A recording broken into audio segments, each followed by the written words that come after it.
everyone, I hope y'all are having a great day, and today I'll be talking about my emergency reads, meaning the books I reach for when I'm in some kind of emergency. And this is inspired by a recent release called Emergency Contact by Mary H.K. Choi. It's published by Simon & Schuster. It came out just this past week, actually, on March 27th. It's about this girl, Penny, who's just starting school at UT Austin, and she meets this boy, Sam, who is a college dropout, and they exchange numbers, and they have this friendship that they build over text, where they just share their stories and their secrets and the anxieties, but they don't really meet in person. So kind of playing off this title of Emergency Contact, I want to play on this idea of emergency reads. So in the way that Penny and Sam reach for each other in their cases of some kind of emotional emergency, I thought about what books I reach for in terms of my emotional emergencies. And by the way, this video is sponsored by Simon & Schuster, and I was so thrilled when they contacted me about this book because I've been excited about this book for I think maybe half a year now for many reasons. One, the cover is cute as heck.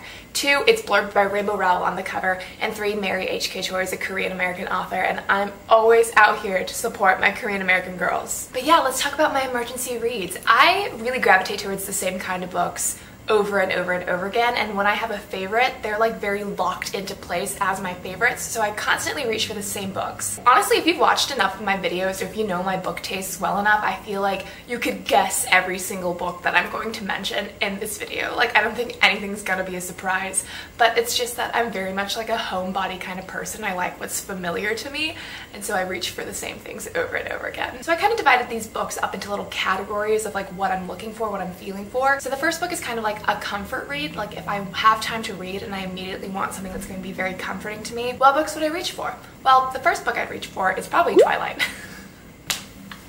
I can't like say this with a straight face. Yeah, but if I'm being honest, if I have like a pocket of time where I want to read and I know that I want to get something, some kind of pleasure or comfort out of reading, I will probably reach for Twilight and reread some of my favorite scenes. That's the thing about my rereading methods, is that like I don't read the book in its entirety, I just reread my favorite parts of it. So there are like certain scenes in Twilight where I could probably recite the dialogue verbatim just because I read those scenes over and over again, and then there are chunks of scenes where I like don't even remember what's going on. So like anything with James, I'm done. I like skip over those pages. But in addition to Twilight, another one of my favorite comfort reads is definitely Fangirl by Rainbow Rowell. So the thing is, I don't have any of these books with me because I'm in college and I wanted to minimize my packing and my luggage, so I didn't bring any of these books with me, but when I'm at home, I constantly reread my favorite parts of Fangirl. Fangirl gives me so much joy, it gives me so much comfort. I love it more, I think, every time I revisit it. It's just a really good time. So the next category of emergency is if I'm in need of a sweet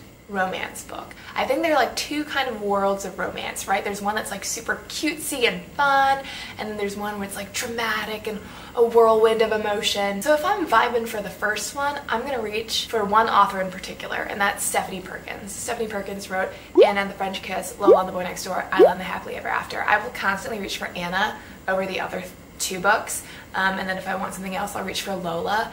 And I don't really reach for Isla as much if I want a sweet romance, just because there's so much angst in Isla and the Happily Ever After, and that's like not what I'm going for. But Anna and Lola especially, they just like, they give me all the warm feelings. In addition to Stephanie Perkins, I'll probably also reach for Morgan Matson, especially Since You've Been Gone. Since You've Been Gone is just so cute and fun. I can never get tired of that book, I don't think. Since You've Been Gone is like a little difficult to categorize as a sweet romance because I feel like the romance is definitely not one of the priorities of the storyline, but it's there and it's so well done, and I just enjoy Frank Porter so much. Now, as I mentioned before, I think there's like a sweet romance and there's a dramatic romance. So if I'm craving a dramatic romance, there are definitely some books that I go to over and over again. The first one, oh my god, what is wrong with me? The first one is New Moon. New Moon by Stephenie Meyer, the second book in the Twilight saga. Yeah, I definitely reach for that book over and over again, especially the last few chapters. So once they're back from Italy and they're in Bella's room together, and it's like in the middle of the night and they're just like talking about how they've been separated for so long. I'm sorry if you don't know what happens in New Moon and I'm spoiling things for you. But yeah, those chapters in particular, they're so intense and like so dramatically romantic. It definitely satisfies exactly what I'm looking for when I'm in that type of reading mood. Another dramatic romance that's like significantly less problematic, although it really, actually, I don't know if I should say that. It is pretty problematic and when you really think about the situation of it, but it's handled so gracefully, I think, is The Winner's Trilogy by Marie Rukowski. So the first book is The Winner's Curse, and the reason why I say it's kind of problematic is because the main character Kestrel purchases a slave, and there's like this entire like racial tension between like the two peoples, and obviously there's like that weird dynamic of who has the power. But yeah, that series just has one of the most dramatic,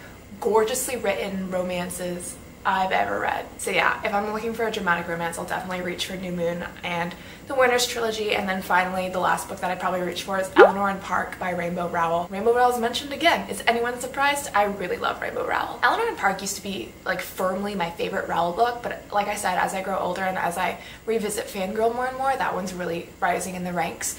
But Eleanor and Park's relationship is so dramatic. It's like so much, and they're like so ooey gooey mushy gushy over each other, and it's like really wild if you don't buy into it, but I've so bought into it and I just ate it all up, and I eat it all up every single time. So I like constantly revisit that book, especially the phone call scene. It's just so dramatic. It's so much. If you think about reading Eleanor's dialogue out loud, you'd probably cringe. Eleanor says things like, you know, I don't just like you, Park. I think I live for you. It's like I don't breathe when you're not around me. It's so dramatic, but I love it so much. So the next category is kind of related to dramatic romance. Not really, but that's like if I really need a good cry. You know, I don't often crave sad books, but sometimes if you just really need to let out some tears, there's this particular duology that I definitely go for. If I Stay / Where She Went by Gail Forman. The first book is told in this girl Mia's point of view, and the second book is told in Mia's boyfriend / ex-boyfriend Adam's point of view. But yeah, their relationship is complicated, their situations are really sad, and I honestly cannot revisit that book without sobbing. So if I need like a good kind of sob, then I will go and reach for If I Stay or Where She Went. On the complete opposite end of the spectrum, if I don't want to sob and instead if I want to laugh out loud, I would definitely reach for Percy Jackson and the Olympians by Rick Riordan. That's the original Percy Jackson series. It starts with The Lightning Thief, ends with The Last Olympian, and it's so funny. I mean, Rick Riordan is a funny author, but I think nothing is as funny as that first original series, and it never gets old to me. I love it every time I reread it. It's just so funny. All the characters are so snarky and sassy and hilarious, and the humor can sometimes be a little childish because it is middle grade, but it's never not enjoyable. An author that's also really funny is Meg Cabot. I read so much Meg Cabot in middle school, which kind of goes into the next category, but I'll talk about that one later. But Meg Cabot's books are so funny. They're so silly. They have such a lighthearted sense of humor. So yeah, I feel like anytime I pick up a Meg Cabot book, I'm guaranteed to laugh out loud. And then finally, for the last category, if there's an emergency where I really am craving a nostalgic book and I want to be taken back to like years in the past, then I will definitely reach for, I feel like I mentioned this book in almost every video, but Flipped by Wendelin Van Dranen. You know, you would think that because I love this book so much, I would like try to find out how to pronounce this author's name, but I haven't done that yet. But yeah, I love Flipped so much. I read it for the first time in 6th grade upon the recommendation of my English teacher, and I reread it every year during winter break. It gives me all the feels all over again. It's such a great story, so many fantastic messages. It's also hilarious, but really it just brings me so much nostalgia. And then the last book or books I'm going to mention for when I'm feeling nostalgic, Harry Potter. Definitely Harry Potter. I can't have a world in which I'm making a list of emergency reads and not mention Harry Potter. Harry Potter gives me everything. It could honestly fit into almost like all of these categories. It's definitely comforting.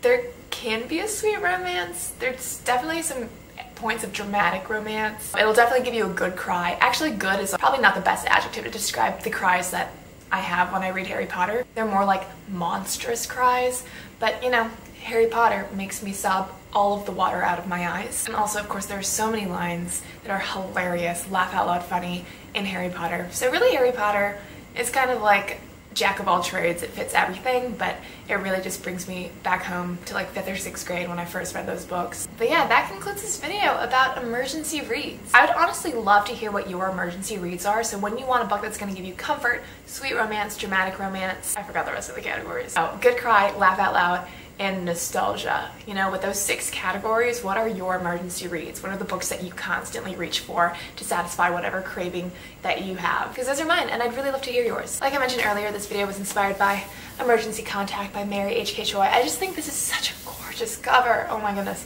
But yeah, I actually have been reading this, and I'm about 110 pages in. So when I finish this, I will have a review up for it. But yeah, thank you so much to Simon & Schuster for reaching out and wanting to collaborate with me. That's so cool. And of course, thank you so much for watching, for giving me your time and attention. That is so ridiculously like mind-blowing to me that people like spend their time watching my face and listening to my voice. But thank you so much for doing that. I'm just blown away. I'm so grateful. But yeah. Okie doke. Thank you so much for watching. I hope y'all have a fantastic day and happy reading. Bye!